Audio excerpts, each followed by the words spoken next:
Hi guys, welcome to my online classes. तो चलिए start करते हैं आज का वीडियो। आज का जो वीडियो मैंने बनाया है वो क्लास 11th के ऊपर बनाया है, जिसमें कि पहला चैप्टर समुच्चय से लिया है, जिसमें कि मैं समुच्चय और समुच्चय के निरूपण के बारे में चर्चा करेंगे।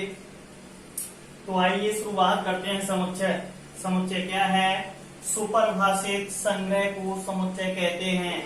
ऐसा समुच्चय जिसको सुपरिभाषित किया जाए उसको समुच्चय कहते हैं। जैसे अंग्रेजी वर्णमाला में स्वरों का समुच्चय।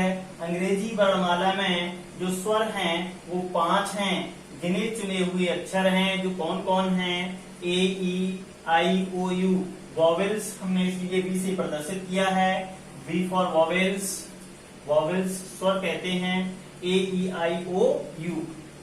प्रथम 4 अभाज्य धन पूर्णांकों का समुच्चय। जो प्रथम 4 अभाज्य धन पूर्णांक हैं कौन कौन हैं? 2, 3, 5, 7। ये प्रथम 4 अभाज्य धन पूर्णांक हैं, इसलिए ये सुपरिभाषित है। किसी घर में सदस्यों का समुच्चय, कोई भी घर हो, हमारा घर हो या आपका घर हो या किसी थर्ड पर्सन का घर हो, उसमें जो सदस्यों की संख्या होगी, जितने भी सदस्य होंगे वो काउंटिंग के अंतर्गत होंगे। चौथा है एग्जाम्पल, समीकरण x स्क्वायर माइनस का 3x प्लस का 2 इज इक्वल 0 के मूलों का समुच्चय, अर्थात इसके जो मूल होंगे द्विघात समीकरण है, इसलिए इसके 2 मूल होंगे। वो होंगे कौन? गुणनफल धनात्मक है, मध्य पद ऋणात्मक है। 2 के फैक्टर करेंगे, 2 एकम 2, 2 के फैक्टर करेंगे जिनका गुणनफल धन का 2 और योगफल ऋण का 3 आना चाहिए। तो 2 एकम 2, दोनों ऋण के होंगे। तो एक्स स्क्वायर माइनस का 2x माइनस एक्स प्लस का 2, x कॉमन लेंगे तो x माइनस 2 आएगा। माइनस 1 कॉमन लेंगे, x माइनस 2 आएगा। x माइनस 2 कॉमन लेंगे तो बचेगा x माइनस 1। एक फैक्टर आया x माइनस 2, एक दूसरा फैक्टर आया x माइनस 1। बारी बारी से जब करके लिखेंगे तो हमारे 2 मूल आएंगे। एक x का मान 2 आएगा धन का, एक दूसरा x का मान 1 आएगा धन का, तो हमारे मूल हुए 2 जो कि सुपरिभाषित हैं। समुच्चय का निरूपण, समुच्चय का निरूपण कैसे करते हैं? समुच्चय निरूपण की 2 विधियां हैं। पहली विधि है वो तालिका विधि या सूची विधि या रोस्टर विधि है। इसको तालिका विधि भी कहते हैं, सूची विधि कहते हैं, रोस्टर विधि कहते हैं। इसमें क्या है? इस विधि में समुच्चय के समस्त अवयवों को मझले कोष्टक के अंदर अर्धविराम लगाकर लिख दिया जाता है।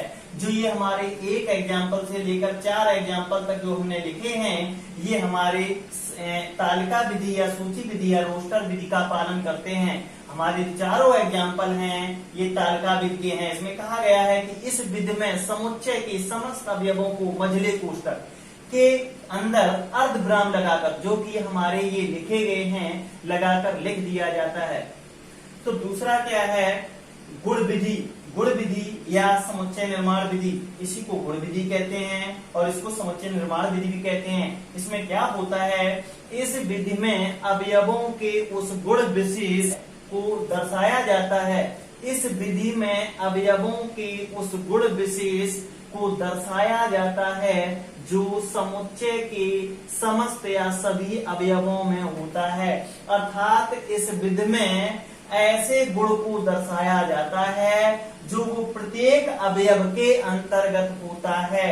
इसको जो लिखने की विधि है थोड़ा अलग से समझाया। इसकी कार्य विधि को क्या किया जाता है इसमें देखिए। मझले कोष्टक के अंदर x लिखकर प्रतीक अनुपात भी इसके पढ़ते हैं या इसको हम सचदैव भी पढ़ते हैं, लगाते हैं तथा इसके बाद उस गुण विशेष को लिखा जाता है जो समुच्चय के समस्त अवयवों में होता है। तो जो इसके मैंने एग्जाम्पल 2 लिए हैं वो क्या है? 10 से छोटी अभाज्य संख्याओं का समुच्चय।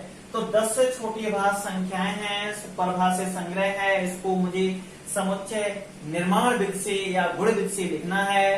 तो इसको मैंने गुण विधि से कैसे दर्शाया है? ये समुच्चय को कैपिटल अक्षर से प्रदर्शित करते हैं, इसलिए मैंने ये बराबर मान लिया है। क्या कहा है? 10 से छोटी भाज्य संख्याओं का समुच्चय x सच दैट x यहाँ पे कहा गया था कार्य विधि में कि x लिखकर प्रतीक ये से लगाते हैं।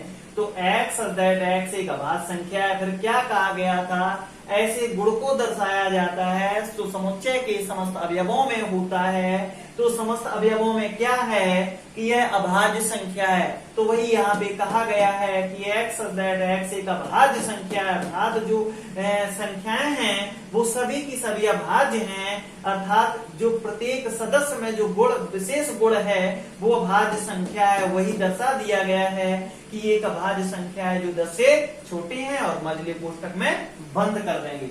या इसको इस टाइप में भी लिख सकते हैं, अथवा करके समझाया है कि मझले कोष्टक में x सच दैट x एक अभाज्य संख्या है तथा x इज लेस देन 10, अर्थात जो संख्याएं हैं वो 10 से छोटी हैं और कैसे हैं, अभाज्य हैं, जो हमारी अर्थात सुपरिभाषित है।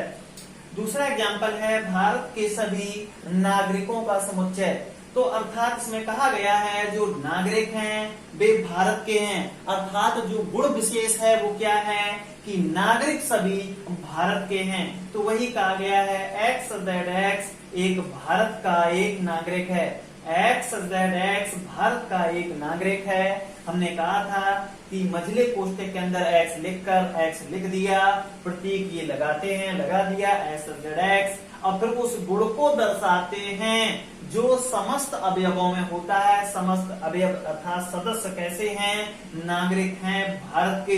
तो वही कहा गया भारत का एक नागरिक है, मझले कोष्टक बंद कर देंगे, जो हमारा गुण विधि या समुच्चय निर्माण विधि है। अब आइए कुछ एग्जाम्पल ऐसे देते हैं जो सुपरिभाषित नहीं हैं। ये तो जितने भी एग्जाम्पल हैं सब सुपरिभाषित हैं, क्योंकि समुच्चय की परिभाषा ही है। सुपरिभाषित संग्रह को समुच्चय कहते हैं, ये सुपरिभाषित संग्रह नहीं है तो समुच्चय नहीं होगा। एक दो एग्जाम्पल मैं ऐसे लूंगा जो समझ में आए कि ये सुपरिभाषित नहीं है। जैसे मैं कहूं कि कक्षा में उपस्थित, कोई भी एक क्लास ले लें, जैसे मैं कहूं कि कक्षा 11 में उपस्थित सभी लंबे विद्यार्थियों का समुच्चय। तो देखिए यहाँ पे मैंने कहा है कि कक्षा 11 में सभी लंबे विद्यार्थियों का समुच्चय। कोई भी विद्यार्थी ऐसा नहीं है जो एक धार हो, अर्थात एक श्रेणी क्रम में कोई किसी से लंबा है, कोई किसी से लंबा है, कोई किसी से लंबा है। तो इसमें ऐसा कोई समुच्चय नहीं बनेगा, तो ये सुपरिभाषित संग्रह नहीं होगा। जैसे मैं कहूं कामयापुर में